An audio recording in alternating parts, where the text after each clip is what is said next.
Anyway, here in 1 Timothy, the 5th chapter, Paul is talking about our dealings with one another, our interpersonal relationships with one another. Said, rebuke not an elder, but entreat him as a father, and the younger men as brethren. That just means that the older men in the assembly are not to be rebuked, not even by a man of God, but we need to entreat an older man. We need to be more careful in our correction of the sheep that's under our oversight.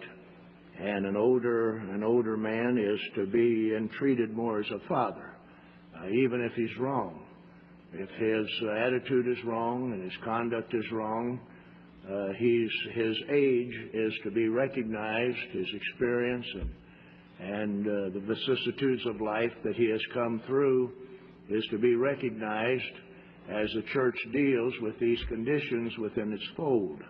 He said, rebuke not an elder, but entreat him as a father. The younger men as brethren, the elder women as mothers, the younger as sisters with all purity. This is our relationship towards one another in the assembly. All of the older women are to be looked up to as mothers in Israel. This is the Israel of God. Paul said, peace be upon the Israel of God. And this is not the natural nation of Israel, but we are the seed of Abraham. And Paul said, as many as are of faith, the same are the seed of Abraham. That makes us God's chosen people. It makes us His spiritual Israel. And then Paul went on to say, honor widows that are widows indeed. In other words, widows that are widows indeed are to be honored. Here's an older woman that is alone and possibly has no source of support. Then she's to be recognized. And Paul said, if any widow have children or nephews, let them learn first to show piety at home.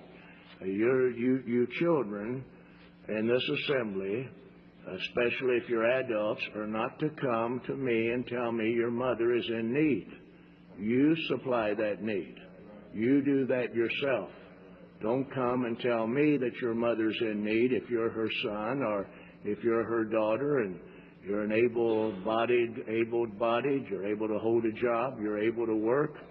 Then you children get together and see to it that your mother's needs are taken care of if she is a widow woman. If she's married, her husband will take care of her needs. But if your mother is a widow, then the first line of defense to secure her needs is her children. Those individuals that she went through death's door to bring into this world and nurture, and she taught them how to speak, as far as we're concerned, the English language, and mothered them, rocked them in the cradle. The first area of support for this widow is her children. And if it's not her children, what about her nephews?